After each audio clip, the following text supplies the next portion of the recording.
He kissed me goodbye, but his hug felt hollow. Ethan's arms wrapped around me briefly, his mouth brushing my hair, his keys jingling nervously in his hand.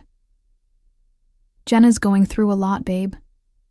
I just need to be there for her right now," he said softly.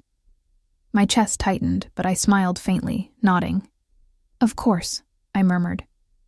Jenna, the friend. The woman Ethan had known for years. The one he always said was fragile, alone, someone who just needed help. I'd tried not to be jealous, tried not to let the late-night calls or rushed visits sting. But lately, something inside me had shifted. Sophie's words echoed in my mind. "Rachel, you're blind if you think this is normal." I'd laughed it off, insisted Ethan was just being kind. But last night, when he left our bed at midnight to answer Jenna's text, my heart cracked a little more. A wife like me should trust, right? That's what I whispered to myself as I folded laundry that morning, watching the hours tick by, waiting for Ethan to check in. He didn't. My stomach twisted tighter, my hands trembling slightly as I glanced at my phone for the 10th time. Sophie texted me, "You should go to the hospital, Rach. See for yourself." I hesitated, heart pounding, breath catching in my throat. I didn't want to be that wife, the one who spies, who doubts, who chases. But the ache in my chest told me I already was. I grabbed my keys, heart racing, mind spinning with excuses. Maybe Jenna was really sick. Maybe Ethan was just helping. Maybe I was about to embarrass myself with wild, unfounded suspicion. But under the surface, the sharp, cold truth flickered. I had to know. The hospital loomed closer as I drove, my grip tight on the wheel, my breath shallow. The sky outside was gray, heavy, matching the weight pressing down on my chest. I parked, quickly, stepping out, my hands trembling as I smoothed down my coat. Inside, the hospital smelled sharp and clean, the hum of machines filling the air. I walked slowly, checking the room number Ethan had mentioned offhand, my heart thudding painfully. Each step felt heavier, my mind racing, my stomach churning. I reached the doorway, breath hitching, hand hovering just inches from the handle. I could hear voices inside, soft, low, intimate. My fingers tightened on the strap of my bag. I told myself to turn back, to leave, to trust. But then I heard Ethan's laugh, warm and tender, and a baby's soft, unmistakable cry. A wife like me should trust, right? That's what I kept whispering to myself, frozen outside the hospital room, heart pounding so hard it echoed in my ears. Maybe I misunderstood. Maybe Jenna had the baby with someone else, and Ethan was just helping as a friend. My fingers trembled, but I squeezed them into fists, trying to hold on to any scrap of hope. I leaned slightly against the doorframe, breath shallow, straining to hear the conversation inside. Ethan's voice floated out, soft and soothing, the same tone he used when I was upset. "Look at you, baby girl," he murmured, followed by Jenna's quiet laugh. My stomach twisted sharply. I pressed a hand over my mouth, blinking hard against the sting in my eyes. My mind raced, scrambling for explanations. Any reason to believe this wasn't what it sounded like. Maybe Ethan was just holding the baby. Maybe Jenna didn't have anyone else. Maybe. But the ache in my chest deepened. I thought back to the past few months. The nights Ethan came home late, the new passwords on his phone, the sudden bursts of kindness followed by days of distance. He lied, Rachel. Sophie's voice whispered in my head. "Open your eyes." I reached slowly for my phone, typing a shaky message to Sophie. "I'm here. I hear them. There's a baby." Her reply came instantly. "I'm outside. Want me to come in?" I squeezed my eyes shut, exhaling a shaky breath. "No," I typed. I need to do this alone. Inside, I heard the soft creak of a chair, the rustle of blankets. Ethan's voice dipped even lower, murmuring something I couldn't make out, but Jenna's giggle floated clearly. My throat tightened painfully, my chest pulling tight like a knot. I took one step back, heart racing, hands shaking, telling myself to leave, to walk away, to give Ethan the benefit of the doubt. But I couldn't. Not anymore. Not with the truth, so close, just inches away. I thought about the wedding vows we'd exchanged, the promises whispered late at night, the dreams we'd built together. And I realized, if I walked away now, I would never forgive myself. I squared my shoulders, drawing in a sharp, steadying breath. My legs felt like they might give out, my pulse roared in my ears, but I reached for the door handle, because hope was no longer enough. I needed to see the truth. He lied, and the baby was the proof. I pushed the door open slowly, my breath catching sharply as the scene inside unfolded in front of me. Ethan sat in a chair by the window, cradling a tiny baby girl in his arms, his face lit up with a softness I hadn't seen in months. Jenna lay in the hospital bed, smiling, her hair messy, cheeks flushed, eyes locked on him with unmistakable affection. For a long second, no one noticed me. I stood frozen by the door, the sharp antiseptic smell filling my nose, the pounding in my chest drowning out every other sound. My hands shook violently at my sides, my legs wobbling like they might collapse under me. Then Jenna's gaze flicked up, and her smile faltered. She froze, her hand halfway to reaching for the baby, her mouth parting in a silent gasp. Ethan followed her line of sight, his head snapping toward the door, his face draining of color the instant he saw me. Rachel. He breathed, standing quickly, the baby still bundled tightly in his arms. His eyes darted wildly between me and Jenna, panic sparking like wildfire across his features. Babe, listen. My throat closed, a choked, strangled sound escaping as I pressed a trembling hand over my mouth. My heart split sharply, my chest heaving with a sharp, desperate gasp for air. I stumbled one step backward, shaking my head hard, the room tilting, blurring, spinning. I barely registered Jenna scrambling to cover herself, pulling the blanket up, her voice stammering, "Rachel, I didn't mean..." But I couldn't hear her. I couldn't hear anything over the roaring in my ears, the way the walls seemed to close in, the way every memory of Ethan, every soft kiss, every whispered promise shattered like glass inside me. He lied. He lied every time he said she was just a friend. He lied every time he touched me, every time he smiled at me, every time he told me I was his world. I felt my knees buckle, one hand shooting out to catch the edge of the doorframe, my breath hitching in sharp, shallow pulls. Tears blurred my vision, hot and relentless, spilling down my cheeks as I stared at the man I had trusted, the man I had loved, the man who had ripped the ground out from under me. Ethan stepped forward cautiously, the baby fussing faintly in, his arms, his voice shaking. "Rachel, let me explain." But there was nothing left to explain. The truth was right in front of me, tiny and undeniable, wrapped in pink blankets. This wasn't heartbreak. This was collapse. I stumbled back out of the room, my vision tunneling, my chest so tight I could barely breathe. The hospital hallway blurred around me, the buzzing lights, the faint beeping of machines, the murmurs of nurses. All of it faded under the crushing weight of betrayal pressing down on my chest. I pressed both hands to my mouth, sobs breaking free in sharp, gasping bursts. My legs trembled violently, barely holding me upright as I staggered toward the end of the hall.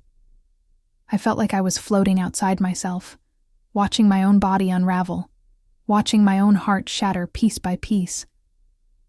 I found an empty waiting room, collapsing into a chair, burying my face in my hands.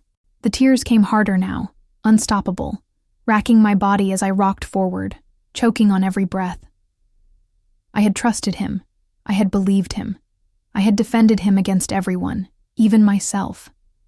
Sophie's words rang in my mind like a cruel echo. Rachel, open your eyes. He's not who you think he is. I had ignored her. I had clung to the image of Ethan I wanted to believe in.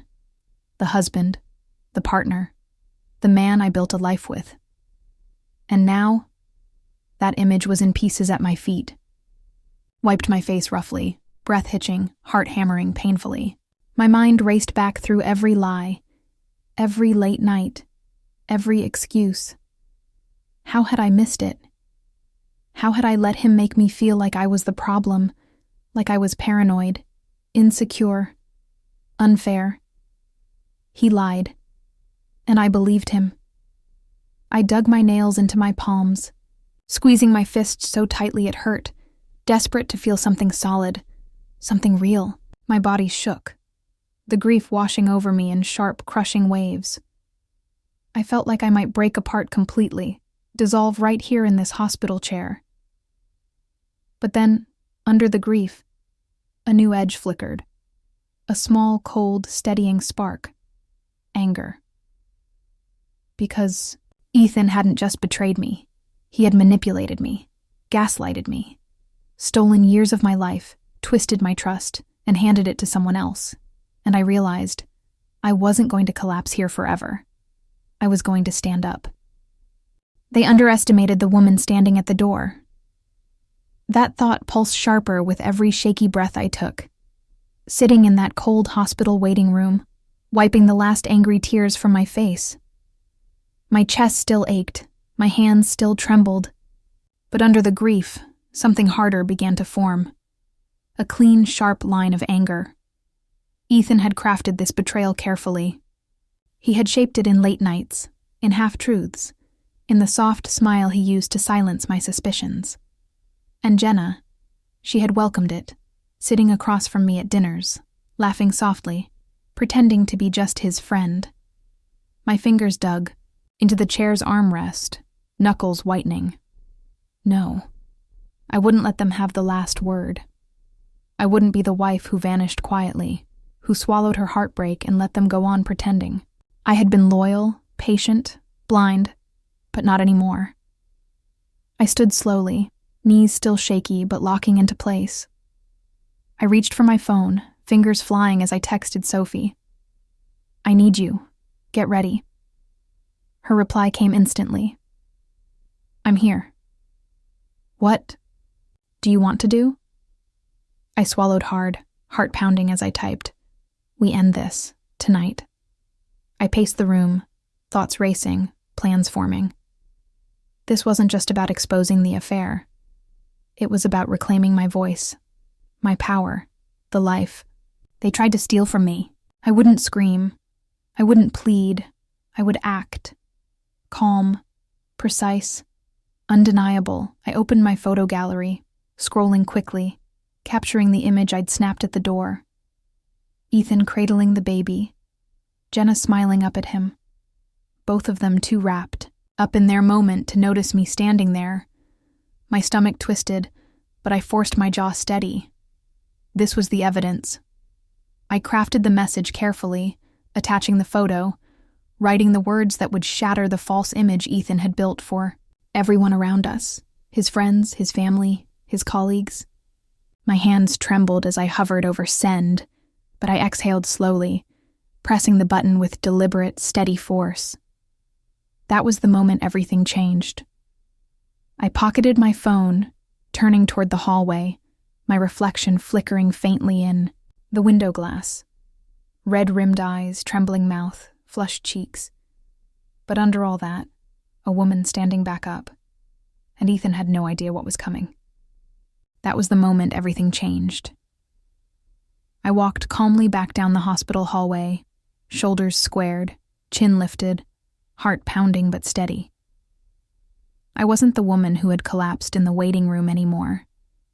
I was the woman who had decided this betrayal wouldn't define me and wouldn't go unanswered. My phone buzzed in my pocket. Sophie. You're sure you want to do this? I smiled faintly, fingers brushing the screen. I'm sure. I had already sent the photo. Blast, not just to Sophie, but to Ethan's parents, his siblings, his co-workers, everyone who had ever told me, "You're so lucky to have him." I could imagine the notifications lighting up his phone right now inside that room. I could imagine his face twisting as the carefully spun web around him began to unravel. But I didn't rush. I moved slowly, calmly, every step deliberate, feeling the power shift like a slow, rising tide. I reached the door again, pausing outside, pressing my palm flat against the cool wood. My chest tightened sharply, but I inhaled deeply, exhaling, slow, steady. This wasn't collapse. This wasn't confrontation. This was the quiet moment before the truth hit them like a tidal wave. Inside, I heard muffled voices. Ethan's sharper now, Jenna's more anxious. My lips curved slightly. I just smiled, because they had no idea I was ready. I opened the eye, Doctor smoothly, stepping inside. Ethan spun toward me, his face pale, eyes wide, phone clutched tightly in his hand. "Rachel, what the hell did you do?" he hissed, panic lacing his voice. Jenna froze on the bed, eyes darting between us, her arms wrapping protectively around the baby. I tilted my head slightly, voice soft but clear. "I let them know the truth, Ethan." My hands stayed relaxed at my sides, my posture calm, my heart hammering but controlled. No more lies, no more gaslighting, no more stories. His face twisted, desperation flickering. "Rachel, baby, please." I raised one hand gently, silencing him. "Don't call me that." My voice sharpened just slightly, cutting through the room like a blade. "You lost the right." Jenna opened her mouth as if to speak, but I turned my gaze to her, eyes steady. "You don't need to explain, Jenna. You made your choices. Now, live with them." I turned calmly, walking back to the door, my chest tight, my eyes stinging, but my spine straight. I didn't slam the door. I didn't scream. I left. Because that was the real revenge. I just smiled. Because they had no idea I was ready. As I walked out of the hospital room, Ethan's panicked voice called after me, sharp, desperate, pleading. "Rachel, please. Wait, don't do this. Let's talk." But I didn't stop. I didn't turn. The only sound I gave him was the soft click of the door closing behind me. The hallway felt cold, the air crisp against my flushed skin. My heart still pounded, but it wasn't the frantic, panicked thudding from before. It was a steady drumbeat, fierce, determined. I walked calmly down the corridor, phone in hand, the world on fire behind me as every person in Ethan's life read the truth I had unleashed. Sophie waited outside, leaning against the wall, arms crossed, eyes sharp. When she saw me, her expression softened slightly. "You did it," she murmured. I smiled faintly, nodding once. "Yeah," I whispered. I did. My chest ached, my throat tightened, but I kept walking, step by steady step. Inside the room, I could imagine Ethan's phone lighting up, the messages pouring in, the questions, the judgment, the fallout. Jenna's face, pale and panicked, as the cozy little bubble they'd built came crashing down. I didn't need to see it. I didn't need to stay. My revenge was already in motion. Sophie fell in beside me, her voice low. "Do you want to go home?" I let out a shaky breath, closing my eyes briefly. "No," I murmured. "I want to go forward." She squeezed my hand gently, her grip strong, steady. The night air hit me as we stepped outside, cool and sharp, filling my lungs, clearing my head. I paused on the sidewalk, glancing up at the hospital windows, my lips curving faintly. I wasn't the woman who'd walked into that building hours ago, trembling and full of doubt. I was the woman who had stood in the middle of her heartbreak and refused to be destroyed by it. Ethan had thought he could control the story. He'd thought I'd stay quiet, stay small, stay broken.